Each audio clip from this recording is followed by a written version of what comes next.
Scan for Sovi and straight A's only. Let's go!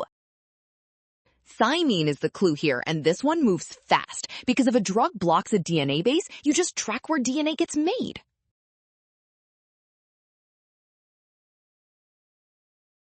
"5-fluorouracil inhibits thymine production, and thymine is one of the nitrogenous bases used to build DNA, so the most direct problem is making new DNA strands at all.